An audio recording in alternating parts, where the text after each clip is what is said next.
Hey, welcome to The Flip Side. This week we're going to talk about what it means to live called. And we're going to be looking at a guy called Moses. And not to mention wrestling, armpits, and picking potatoes. Hey, yes, all that this week.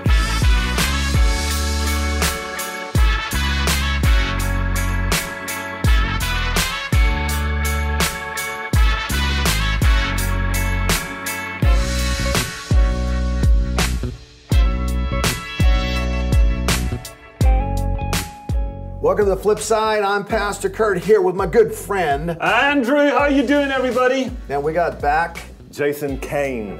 Dr. Jason Caine. That's right, man. And we are going to be talking about living called, finding your call, finding your purpose. We're going to be talking about Moses. We did the whole great, incredible Bayside weekend on this epic Bible character, Moses, and hopefully we're going to get really practical on helping each and every one of us dial in more on how we're called. But I got a question to start this thing off, because part of what it means to live called is figuring out what it means when you're wasting your life. Like, get in that moment where you go, man, this is not working.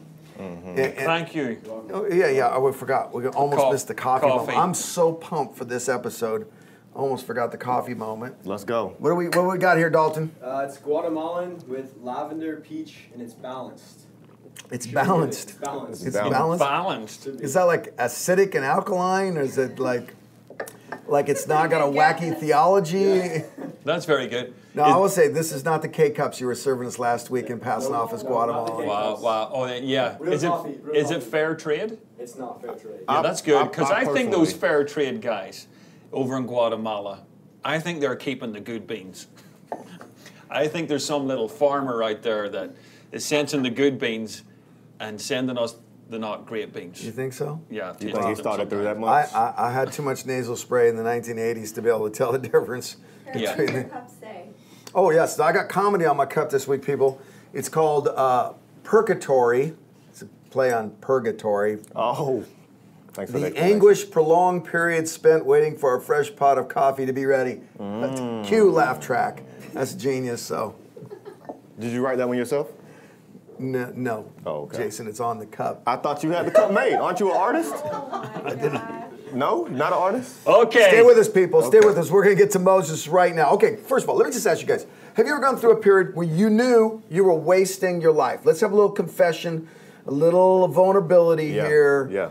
Or McCourt, you never make any mistakes. You know, you were not wasting your life ever. Come on, go to Jason. I'm just trying to think of a time where... All right, cool. We'll go to me. Okay, thank you. So I went to this job. He's got a lot of I was trying to find a new job, and somebody offered me a sales position working at a cell phone store selling TV provider service and access. So what happened is people have to walk into the store, and I'd have to stop them in their tracks. They're coming to get a phone, but I'm like, hey, stop. Let me sign you up for this cable. Yes. And so I did that for about 3 hours. People would just walk right by me. My feelings were getting hurt. They were looking at me like, nah, I'm here for a cell phone. And I was getting upset. And so I went to lunch, and I have not been back. Like, I'm still on that same lunch break. Yeah. So I was done. There's somewhere that wondering, 10 years gone on that Where's lunch this break. dude at? What do we know? How did you know that wasn't for you? Man, it just, I hate to say like the way it made me feel, but honestly the way it made me feel, man. Like it just internally, the anxiety I had trying to stop people in their tracks, and then the fact they wouldn't have a conversation with me, and then I just thought it was stupid. Like this makes no sense. Yes. Long term, I knew I wouldn't be able to do it. You didn't value the strategy. You couldn't commit to the actions. Yep. Yeah. Exactly. I didn't value the strategy. Sometimes if you say things, this is like the preacher rhythm. If you don't No, but here's the point, man. And then people clap. This is a deep point. This is Twitter worthy out there. Haley, you taking notes on this episode? All right. We do what we value. We do what we value. There was no value. So in it. you talk about purpose. You have to talk about. It was part of what we did this weekend. Talk about deciding, having the maturity to decide your value system, because if you haven't decided your value system, you do what you value. You're not going to do something long term that you fundamentally don't value. That's 100% right. Like I had a college degree at the time. I was looking for, like first job. What am I going to do long term? Had no idea what I wanted to do. But after 3 hours of doing that, I knew it wasn't going to happen. So what was your college degree? Business administration is what I got. And then you later on went into?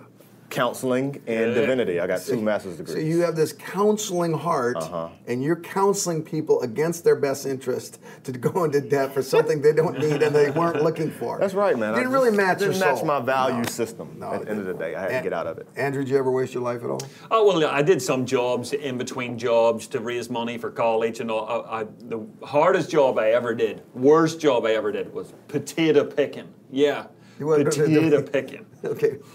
Some cliches are just too true. It's true. You're an Irish guy. I'm an Irish guy. And you're out there in the potato fields going, I wasn't born for this. And in view of me is a mountain called Slemish where St. Patrick kept sheep. This is true story.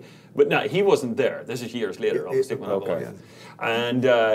And so what happened was that the farmer used to come, and he would collect you early in the morning. But you would stand at the side of the road with a lot of other prospective potato pickers. Mm-hmm. And he would come with like his truck and a trailer, a cattle trailer.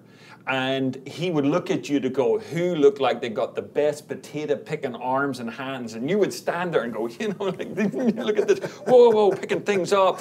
And he would say, what does a potato picking hand look like? Just fast. It's not these tiny little baby hands. You put them. So, this is true. It's a true story. And he would go, yeah, you look like a good potato picker. And you were like, yeah. And he would frog march you into the back of the trailer, and you would stand up. I mean, health and safety. Oh, my goodness. This was, I was about 15 or 16. So back in the 60s. Okay, get him off the show. Get him off the show. I'm just trying to put myself in the framework. And so I went and collected potatoes. And it was in a field, and the farmer would come with his tractor and cut the heads off, the flowery bit off, because they got a flower. Yes. And then he would turn the potatoes up, and you would go in, and you would gather the potatoes, put them in a basket, and throw them in. At what point in this job did you go, this is excellent, because now I know I don't want to do this?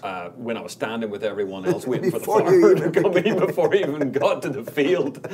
But that was hard work. That was hard. See, I think when you're on the journey of figuring out what to do with your life, it is excellent to do a couple of things that you know for sure. 100%. You know, and I'd say people want to skip to the self-actualized stage where it's all just dialed in. I'm not saying mine wasn't a job. Mine was a team I was on. I was talked into by the coach in high school to go out for wrestling. And you know, I'm not a great athlete, number one. Number two, I'm not a violent-y sort of person. I don't like to watch the UFC. I don't like the blood going everywhere. You're a wholesome dude. I'm wholesome. I'm kind. I'm nice. I like to paint. Yeah. But this guy, he says to me, he said to me, I've seen your older brothers and how they pick on you.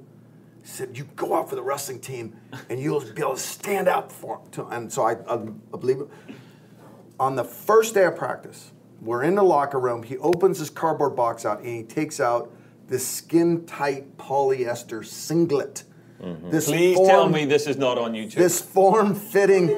The second I saw the uniform, I said, this is not of God. Yeah. And then they take you into a thing. Have you been into the wrestling room? No. It's a padded room in all American high schools where they wrestle. It's foam that absorbs sweat. Adolescent boys go in there. Sounds like a staph infection.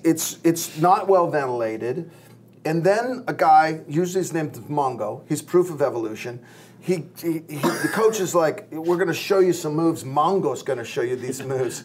And he hurts you for about 90 minutes, and then you go run for another 90 minutes, and then they don't let you eat. That's wrestling. And I can remember, like... Suddenly, potato picking sounds classy. Yeah, man. I remember literally being in the middle of a match, and this guy is just destroying me, just injecting pain. And I asked myself, I think, the most profound philosophical question a human can ask of themselves. Why am I here? And until you get to the why am I here moment, you probably are not going to get serious about figuring out, well, why you were knit in your mother's womb. And this is the genius of the story of Moses. Moses starts out horrible. They're going to kill every male child. They're going to reduce the the Jewish slave population. He gets sent off by his family to save his life.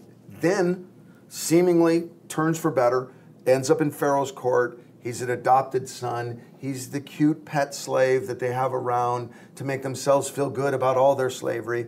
But that creates this horrible, horrible identity crisis in him. Ends up, check it out, murdering a guy quickly getting married right after he murders the guy. Never a good decision to make after another decision. Runs to the far side of the desert, herding stinky sheep and goats for His father-in-law. His father-in-law. I guarantee you, Moses had probably multiple moments of going, what am I doing here? What, I got the best Egyptian education. What am I doing here? It's tough. And out of that lowest of low moments gets birth the greatest leader in the Bible other than Jesus himself, obviously. So just from a theological point of view, guys, let's just talk about Moses for a minute. And we could do a week on this. Just give me your kind of general thoughts. What are the big themes of his life? What are the things you go, man, if anyone's going to study the life of Moses and master this character and the meaning of his life, what should they master? What is the meaning? What should they be looking at? I think you kind of touched on this. I think one of the big things you can get from the life of Moses is the background. Like, look at the background of Moses' life. How did he end up in this place called Midian, where he seemed to be living a life that didn't have any purpose or meaning? He had murdered someone. If you look at his past and his history, nothing about it says leader of the people. Leader that's going to free millions of people, get them out of slavery. Assistant goat herder. Yeah, this is God's man. Nothing about his past says that. And I think when I look at his story and when I talk to people about it, what I want to remind them is, like, regardless of your past, you can still be used by God. Yes. Yeah. And even when you don't want to be used by God, God can use you. Yes. I think that's the amazing thing about the life of Moses. Not just regardless of your past, God ends up redeeming his past. You think about this. Yeah. So the people leave, they go through the Red Sea, they're out in the desert, pillar of fire by night, cloud of by day. And that fire and that cloud had to have led the people uphill. They start going up, and what are the people going? We don't want to go uphill. And I guarantee you Moses went, no, I've been here before. You see, it's harder to go up that hill, but on the other side, that's where the water is. And actually, the years I thought were a waste, I was learning all this typography. God was taking me through these valleys, literally. I mean, Moses was like, no, you got to trust.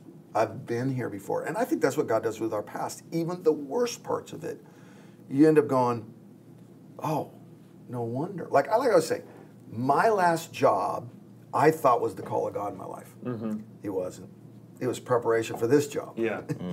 And my next season, I'm going to look at this season and go, oh, no, that wasn't the real deal. I got to that mountain to see the mountain God really wanted me to be on. Yeah, for me, I think it's what Moses says to me is this, that if you really need it, you can't have it.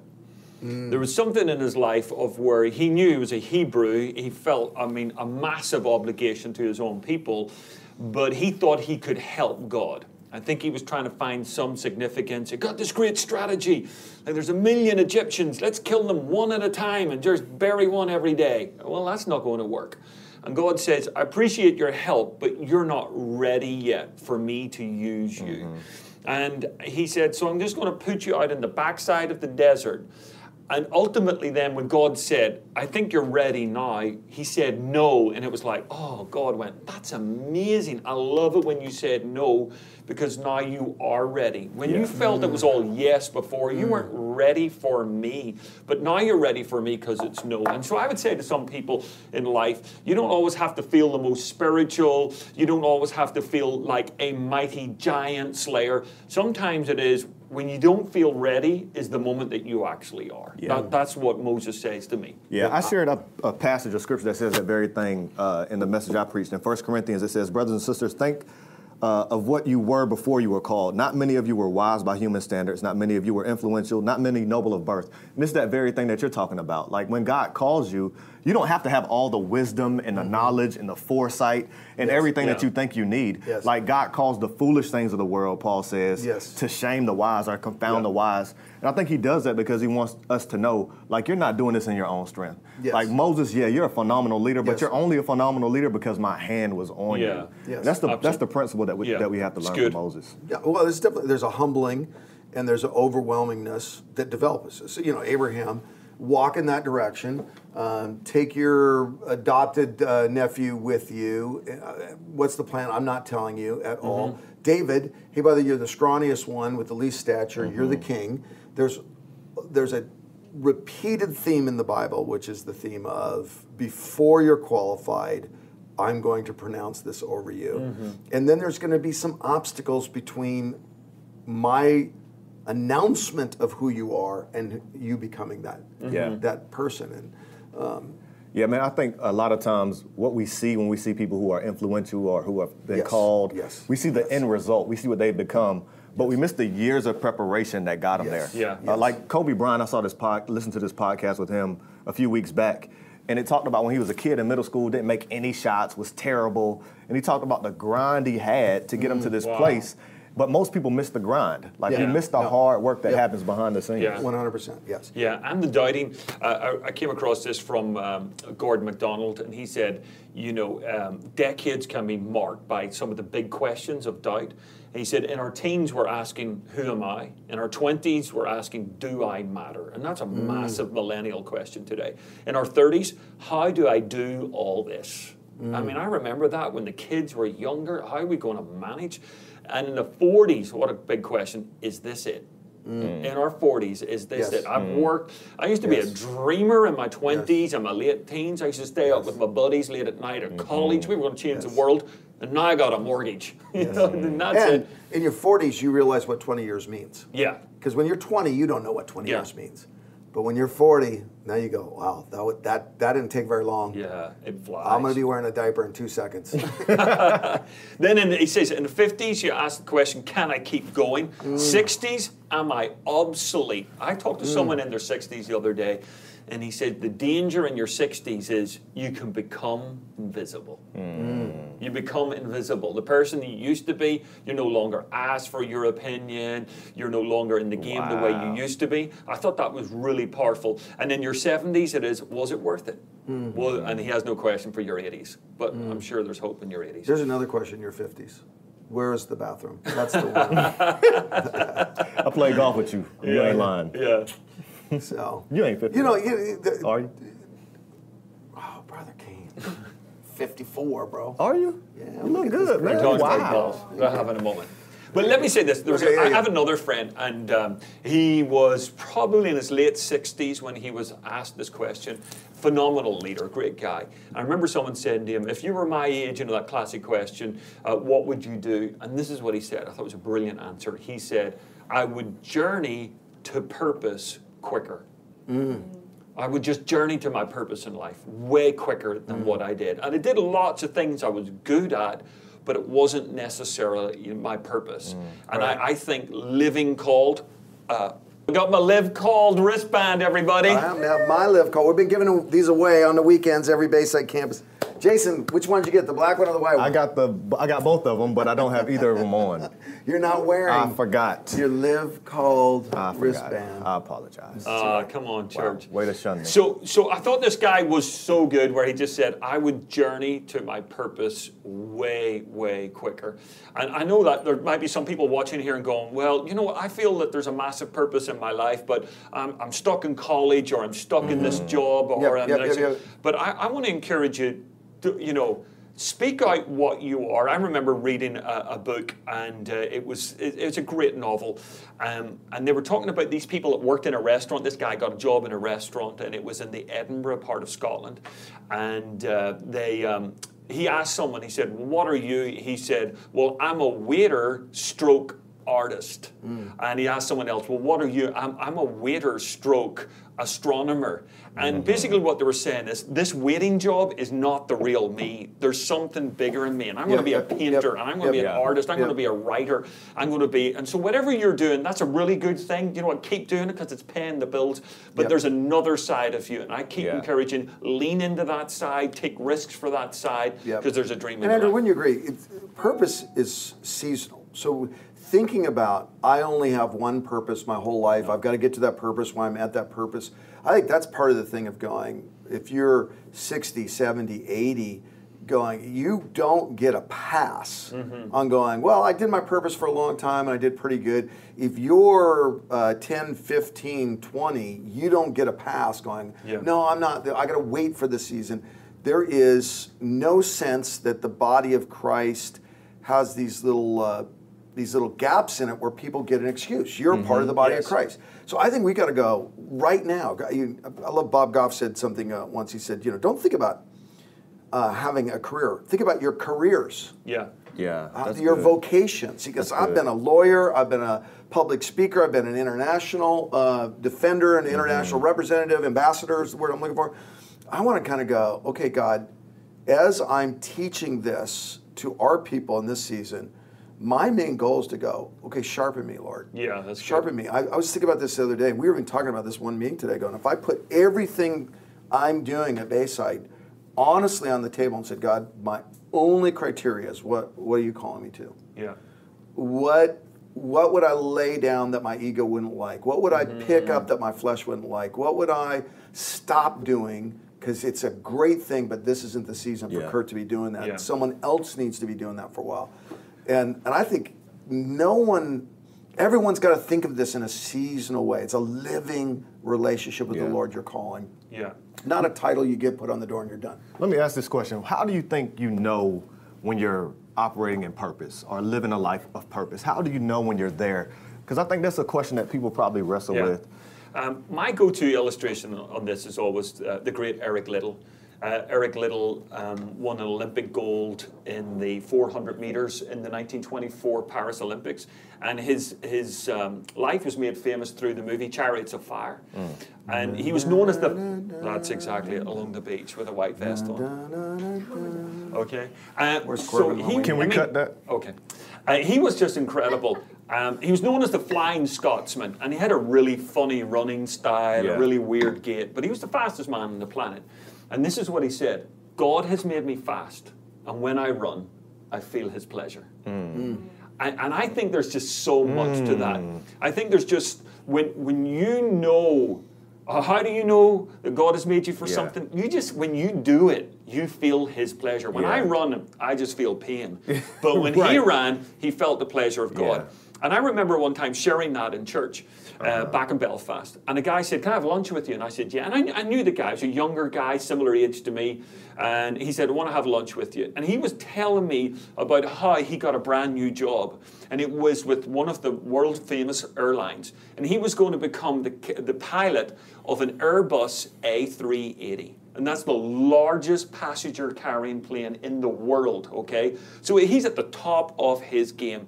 And I said, well, why are you doing it? And this is what he said. He said, remember you said that thing about Eric Liddell? Yes. He said, when I run, I feel his pleasure. He said, Andrew, when I fly, I feel the pleasure of God. He said, I was born to do this. And I really thought that is amazing, because we're not putting pressure on people. Oh, do you know what? It's not until you become a preacher or you become a worship leader. Stop all of that. That's how we serve God. That's our ministry expression. Whatever you are doing, whether it be a plumber, a pastor, or a pilot, let me tell you, if God has called you to do it, feel his pleasure and get out there. Andrew, that's so good, man. Because I think a lot of times when it comes to purpose, we think that we have to do something that we don't enjoy. Or something that we're not really called to do. But you're basically saying that if God has given us purpose and there's something we enjoy, we feel delight in doing it. Completely. Like, you could never pay me to be a chef. I don't like cooking, don't know how to cook. But there are people out there who they serve the Lord through their cooking. Or whatever it is. So whatever you're called to do, God gives you, like, you enjoy it. What kind of a cruel God would wire you to be good at something and not let you do it? And the opposite. Now, I think God will take us through a season every once in a while where we do something outside of our calling to gain empathy. For, everyone should be in charge of a team, whether you're a team leader by your nature, because then you're going to be way better to your team leader. Everyone should be the associate, the assistant. Everyone should be, because then you get, but I think the long inertia of your life, I've said it to people this way. I said, if you dread it, it's not your purpose. If you dread it, like, really nothing wrong with wrestling. Every day I woke up and went, oh, I got wrestling practice today. I dreaded it. There's other guys that went, oh, I can't wait to get through the whole day so I can just beat on people. That's what I was created to do. People say this a lot of times, we do a lot of services at Bayside. How do you preach so many services? I'll do 3 more every weekend. It's just the best. The problem's not the stuff we do while we're teaching. How do you do the same sermon so many times? It's different people. Yeah. I'm ministering to those people. You're up there and you've sensed what the Word of God is doing. I'll do 3 more services. The hard part for me is sitting in between services after everyone's left and no one showed up yet. Why? Because that's what I'm called to do. That's so the good. purpose. I want to get. We're running out of time. I want to get to this part because it's the most important part of Moses. It's the bush that's not consumed. It's the turning point. So murders a guy, far side of the desert, goats, it's sheep, it's meaningless. One day he shows up and the voice of God speaks to him. And this is just like, there's been cinema after cinema. I think my favorite one of these is the animated Moses one, where just it captures that sense of in the presence of God, he figures it out. He figures it out. And the part that really, really just stops me every time I read it is, God says to him, Moses, I've orchestrated all of this because the cries of my people, I'm done. I'm going to release these slaves. And you're the guy, you're going to go confront Pharaoh, you know him.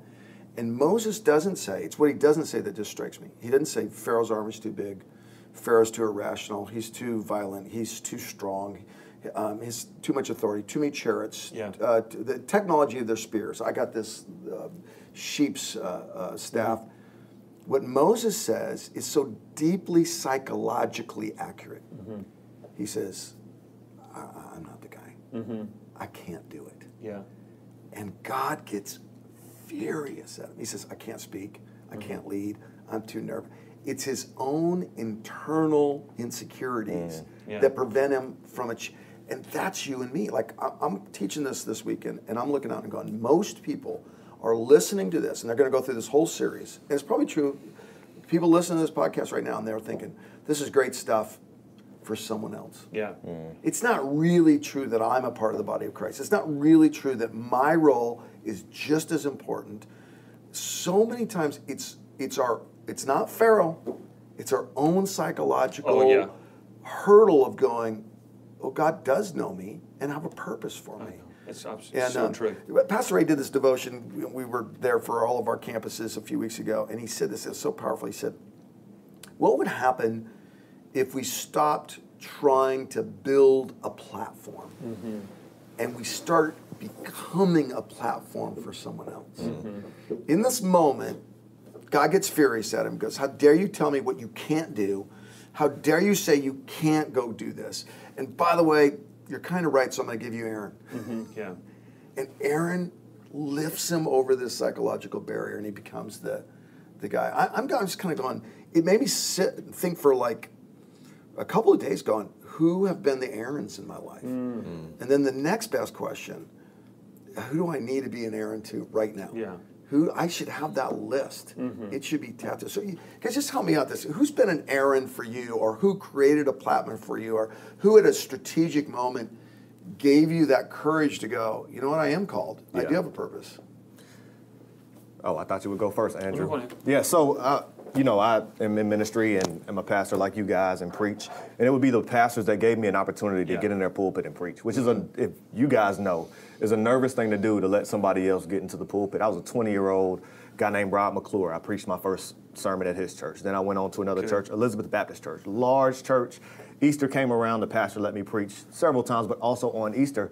And that just gave me on Easter. Come on. Like the Super Bowl, just gave me that boost of confidence. Labor Day weekend right after daylight savings time. Exactly. When the and that just of course builds confidence. You give somebody the pulpit on Easter, then you obviously believe in them. Another guy named James Merritt spent some time with Andy Stanley. And all of those places, those guys were nice enough to allow me on their platform to preach. And that just gave me that confidence where, man, they boosted me in a place they didn't have to. There were other guys who were around. And I thank God for those opportunities. And I certainly want to do the same for younger guys who are coming behind me. Like, man, if God has gifted you to do this, let's figure out a way to make it happen for you. But unfortunately, a lot of people forget. Like, nobody got where they are without somebody else giving them an opportunity and a platform. That's so good. For me, Aaron's just the ultimate servant. And it wasn't just that he spoke up for Moses, he held his arms up. And it's that Exodus 17, when Joshua is down in the valley fighting the Amalekites, and Moses is like sitting up in a hill. What a battle strategy. Joshua, you go down with your sword and fight those guys. I'm going to sit here with a staff and hold it up in the air. It was like, no, could we swap those roles? No, you go down and risk your neck while I just sit up here. But there was a spiritual battle, and what I think is amazing is he held up his arms, and as you know yourself, you can only hold your arms up for so long, and at that point Aaron and Hur grab an arm either side and they hold up his arms, and think about this, in the midday sun with an old sweaty Moses, and Aaron has his head right in his armpit, and in the age You're making the word come a little bit too much alive now. And in the age where there's no deodorant, Aaron has his head in his brother's armpit. Is this what you called me to, God? Answer the question. Yeah, that's it. And that's what it is to be an Aaron sometimes. Yes. It's not just, I'll carry your briefcase. It is, I will stick my head in your sweaty pit in the hardest moments of your life when you're sweating. And it's not easy. I'll be there for you. That's real. I just want to say, and I want to say this just in conclusion, you're called. You are called.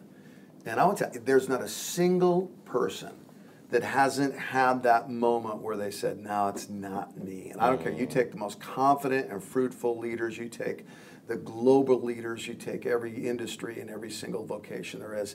We all have that thing inside of us that goes, God really actually loves someone else more than me. And I just say, in this next few weeks as we kind of go through this material, I want to just tell you, have the courage to believe that not only has God called you, He's going to send some Aarons around you, and eventually you're going to be Aaron for other people. So, hey, thanks for watching. Thanks for listening. Thanks for iTunes and YouTube and Facebook. Would you please like and share and subscribe? Like, share, subscribe. Let someone else know about this. The whole goal is just to get God out of that 1 hour on a weekend and put Him into like every single hour of our life. So like, share, follow, subscribe.